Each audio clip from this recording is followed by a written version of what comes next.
everybody, and welcome to our top 10 quick comic picks. I'm Andy. I'm Matt. We're here with Infinity Flux out of Chattanooga, Tennessee. This is our really quick show where we go over about 10 of the biggest and best books we think you want to know about so you're better prepared when you head to your local comic book store or get them in the mail. Yeah. So let's get into this week. Yeah, we've got a big one this week. We've got Ghost Machine #1. So this is kind of like a primer for a lot of the books that are coming out from Ghost Machine, which is a new imprint at Image Comics with creators like Jeff Johns, Gary Frank, Francis Manapul, Jason Fabok, a whole bunch of guys. So this gives us a little bit of a peek at Geiger, at Redcoat, at Rook, which is a new book, which looks really cool. The Rockefellers, Hornsby and Halo, Hyde Street, just a whole bunch of different stories. We get little teases of them, and they're pretty fun.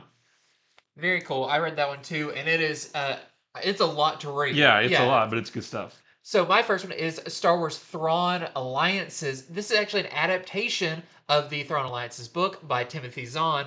But if you are kind of like me and you need it more spoon-fed to you with nice pictures, check this one out. This is a great adaptation, and it sees Vader teamed up with Thrawn on a mission from the Emperor, but also in the past when Anakin ran into Thrawn, and how do these two storylines affect each other? And next is Titans Beast World Tour Star City. So just like the other tour books, this one takes place in Star City. We get 3 different stories of Oliver Queen and Connor Hawke tracking down who robbed some graves and is doing experiments with those bodies and the Garo spores. There's a story with Black Canary and Red Canary, which is really fun. There's a story about Stargirl and Red Arrow and Huntress taking on a beastified version of Alan Scott and Judy Garrick. Just a lot of good Star City Arrow family. Yeah. Next up for me, I've got Resurrection of Magneto #1. This is kind of if you were reading X-Men Red, what it continues into. It follows Storm, where she's having nightmares about Magneto, who at this point is dead. And because of all this stuff on Krakoa, they cannot bring back Magneto. But Storm's going to try anyways through any means necessary to make contact with Magneto. So you'll have to find out how.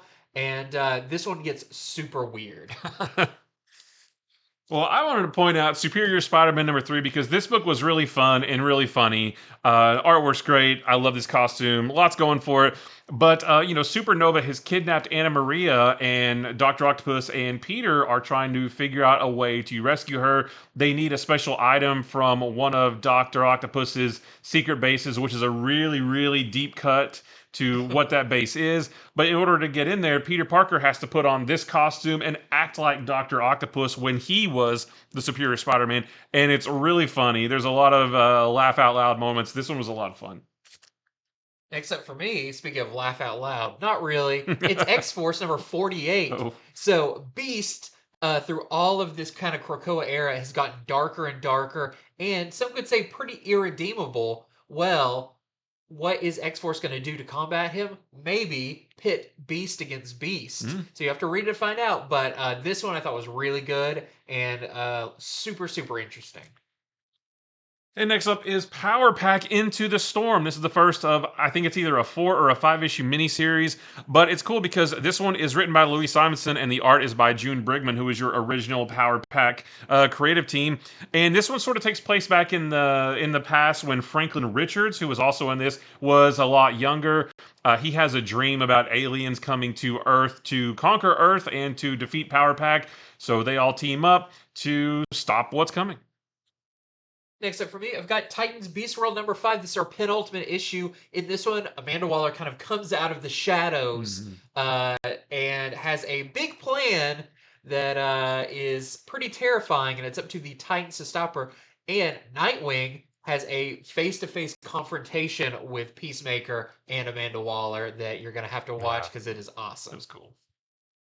And last for me is Punisher #3. This one was pretty good. The Punisher is on the run from the police. He sort of takes refuge in this old industrial factory where he runs afoul of a villain called Fearmaster. It's not the same Fearmaster from Punisher 2099. It's a different version who makes him see visions of his family.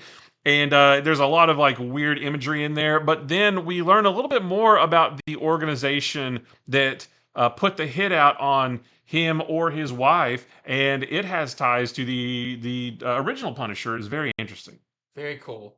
And lastly, for me, I've got Saturday Morning Adventures Dungeons and Dragons 2. This is the second series, but still a great jumping on point if you're a fan of the original cartoon. You're going to find in this something really cool where the animated characters team up with some of the novel characters Very from nice. the Forgotten Realms in a really cool way. You can probably guess some of the characters that appear. I thought this was a lot of fun. And that is it for our top 10 quick comic picks. Head over to infinityflux.net to pick these up while supplies last. Head over there right now. Super easy.